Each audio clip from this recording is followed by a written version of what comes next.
भक्तों ओम नमः शिवाय श्री शिवाय नमस्तुभ्यम जय श्री महाकाल। जी हाँ भक्तों, आप सबको भी पता है कि 23 जनवरी को मासिक प्रदोष का महापर्व आ गया है। साल का जो पहला महीना है जनवरी, उसकी पहली मासिक प्रदोष आ गई है जो कि 23 जनवरी को है। देखिए, पूज्य गुरुदेव बताते हैं कि जितना महत्व महाशिवरात्रि का है, जितना महत्व मकर संक्रांति का है, जितना महत्व सोमवार की अष्टमी का है, उतना ही ज्यादा महत्व प्रदोष के व्रत का भी है और प्रदोष के दिन उपाय करने का भी है। पूज्य गुरुदेव कहते हैं कि महादेव को प्रदोष का दिन बहुत ज्यादा पसंद है। तो अगर आपकी भी कोई ऐसी इच्छा है, ऐसी मनोकामना है जो कि नहीं पूरी हुई है आज तक, तो प्रदोष के दिन क्या आपको जरूर कर लेना है। डेट आप फिर से लिख लीजिए, नोट कर लीजिए, 23 जनवरी को है, ठीक ना। 23 जनवरी दिन मंगलवार है। तो बहुत अच्छा उपाय मैं आपके लिए लेके आया हूँ। 3 से 4 उपाय लेके आया हूँ। अगर आपके जीवन में कोई भी प्रकार का कष्ट है, अगर आपको धन संपदा की दिक्कत है, अगर कोई व्यक्ति बीमार रहता है, कर्जा बहुत बढ़ गया है, बहुत सारी आपकी जो ऐसी कोई मनोकामना है जो कि पूरी हो ही नहीं रही है, तो आज का उपाय मात्र आपके लिए ही है। क्या करना है, कैसे करना है, पूरा आपको समझाऊंगा, जो कि मैंने पूज्य गुरुदेव की ही कथा सुन के और बहुत अच्छे समझ के लिए आपके लिए लेके आया हूँ। तो चलिए चलते हैं उपाय की ओर। साल 2023 में जितने भी मासिक प्रदोष पड़े हैं, गुरुदेव के बताए गए उपाय लोगों ने किए और पत्र के द्वारा। जैसा कि आपको पता है, गुरुदेव की जो कथा होती है उसमें पत्र गुरुदेव खोलते हैं। तो गुरुदेव ने बहुत सारे ऐसे पत्र खोले जिनमें लोगों ने गुरुदेव को धन्यवाद किया कि गुरुदेव, आपके बताए गए उपाय हमने किए और प्रदोष के दिन किए और हमको भारी से भारी सफलता मिली है। तो चलिए, अगर आप 2023 में चूक गए हैं तो 2024 का पहला मासिक प्रदोष आपको करना है और आपकी जो कोई भी इच्छा होगी, जो कोई भी मनोकामना होगी, वो 100% पूरी होगी ही होगी। तो चलिए बताते हैं उपाय कौन से हैं। एक चीज आपको ध्यान रखना है कि उपाय पूरा सुनिएगा। जब तक आप पूरा उपाय सुनेंगे नहीं, केवल और केवल आधा अधूरा उपाय सुनेंगे, तो आपको सफलता नहीं मिलने वाली। पूज्य गुरुदेव भी बताते हैं, जो उनकी कथा में बहुत सारे लोग बोलते हैं कि गुरुदेव, हमने उपाय तो किया लेकिन हमको फल नहीं मिला। तब गुरुदेव बताते हैं कि आप आधा अधूरा उपाय करेंगे तो आपको फल कभी नहीं मिलेगा। उपाय आप पूरा सुना करिए, अच्छे से करा करिए। तो हम भी आपसे यही गुजारिश कर रहे हैं कि उपाय जितने भी हमारी 7 से 8 मिनट की वीडियो है, 3 से 4 उपाय मैं आपको बताऊंगा इस वीडियो के माध्यम से। तो पूरी वीडियो देखिएगा, कंप्लीट वीडियो देखिएगा, ताकि आपको उपाय अच्छे समझ में आ सके, आप उपाय अच्छे से करें और अपने को जो भी इच्छा है, जो कोई भी मनोकामना है, वो आपकी सारी की सारी पूरी हो। तो चलिए चलते हैं उपाय की ओर। लेकिन उससे पहले चैनल पे पहली बार आए हैं तो वीडियो कर दें लाइक और चैनल को कर लें सब्सक्राइब, ताकि पूजनीय पंडित प्रदीप जी मिश्रा के जितने भी नए नए उपाय हैं, जो कि मैं उनकी कथा से सुनता हूँ, श्रवण करता हूँ, सबसे पहले आपको प्राप्त करा सकूं। तो देखिए, जो हमारा पहला उपाय है वो मनोकामना पूर्ति के लिए है। आपकी कोई ऐसी मनोकामना है जो कि वर्षों पुरानी है, जो कि पूरी नहीं हो रही है, तो पहला उपाय आपको उसी के लिए है। करना क्या है, आपको 6 बजे से लेकर 7 बजे तक करना है। क्या करना है, सबसे पहले आपको एक दीपक लेना है, ठीक। अब दीपक लेके आपको प्रदोष काल में, देखिए प्रदोष काल में उपाय करना है। जिन लोगों को ये पता है कि प्रदोष काल कब होता है उनका तो ठीक है, लेकिन जिन लोगों को ये नहीं पता कि प्रदोष काल कब होता है, तो मैं आपको बताना चाहूंगा, जब दिन ढल रहा हो, रात आने वाली हो, उसी को प्रदोष काल बोलते हैं। अभी के समय में 6 से 7 के बीच आपको प्रदोष काल माना जाएगा। थोड़ा सा और पहले भी आप जा सकते हैं, जब दिन ढल रहा हो या ढल गया हो, ठीक। आपको क्या करना है, आपको एक दीपक जो कि मिट्टी का होना चाहिए। दीपक, एक चीज का ध्यान रखना है, उसमें घी होना चाहिए और गोल बाती होना चाहिए।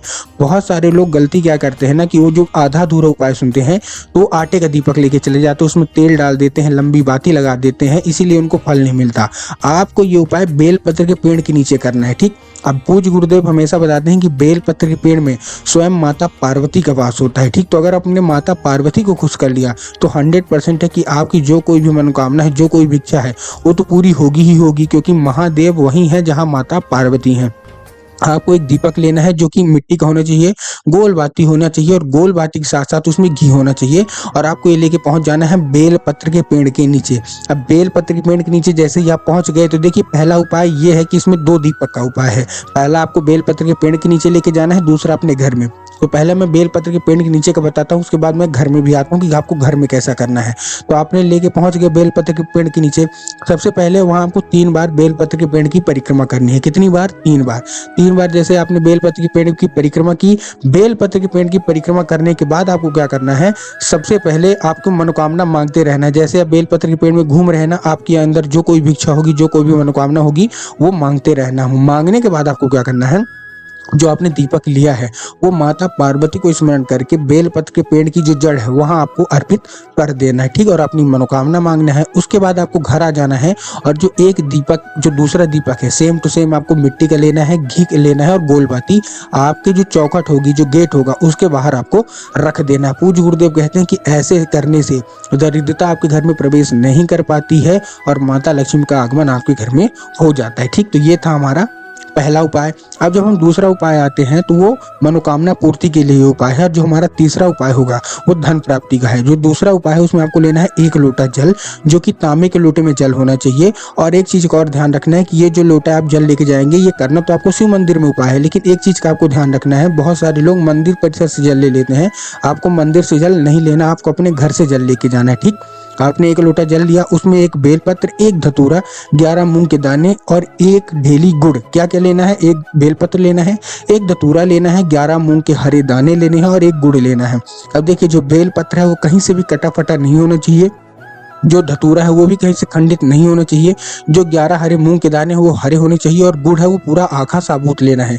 ये सारी की सारी चीज आपको उसी 1 लोटे जल में आपको डाल लेनी है और डालने के बाद आपको पहुंच जाना है कहाँ? शिव मंदिर। अब ये भी आपको प्रदोष काल में ही जाना है, क्यों? क्योंकि ये प्रदोष का उपाय है, तो आपको प्रदोष काल में ही जाना है। प्रदोष काल मैंने अभी आपको बताया कब होता है प्रदोष काल, बस उसी समय आपको जाना है।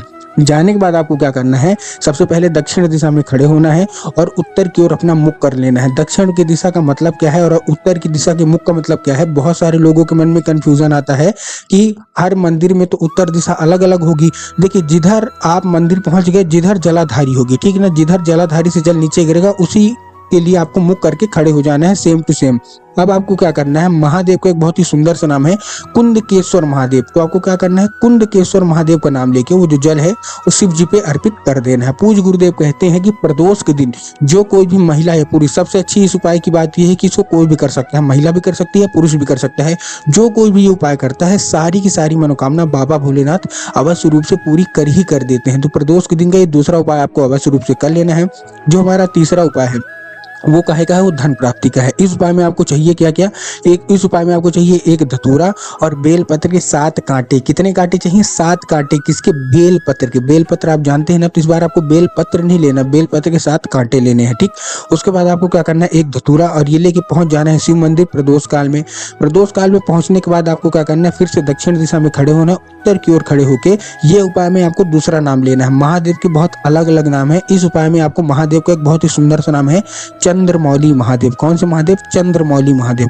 तो आपको चंद्रमौली महादेव का नाम लेके ये रखना है। पूज्य गुरुदेव कहते हैं कि जिनके जीवन में धन की बहुत कमी होती है, कर्जा बहुत बढ़ गया होता है, माता लक्ष्मी का आगमन नहीं होता, पैसा आता तो है लेकिन टिकता नहीं है, तंगी बहुत घर में बनी हुई है, तो केवल और केवल धतूरा और बेलपत्र के 7 कांटे का ये उपाय कर लेते हैं तो उनकी सारी की सारी मनोकामना पूरी होती है, माता लक्ष्मी का आगमन होता है और दरिद्रता दूरी हो जाती है। तो उम्मीद करता हूँ आज का ये उपाय आपको समझ में आ गया होगा। उपाय अच्छा लगा हो तो वीडियो को लाइक करके चैनल को सब्सक्राइब कर लें और कमेंट बॉक्स में हर हर महादेव लिखना ना भूलें। और ऐसे उपाय के लिए हमारे चैनल पर बने रहें। मिलता हूँ अगली वीडियो में, तब तक के लिए सबको जय श्री महाकाल।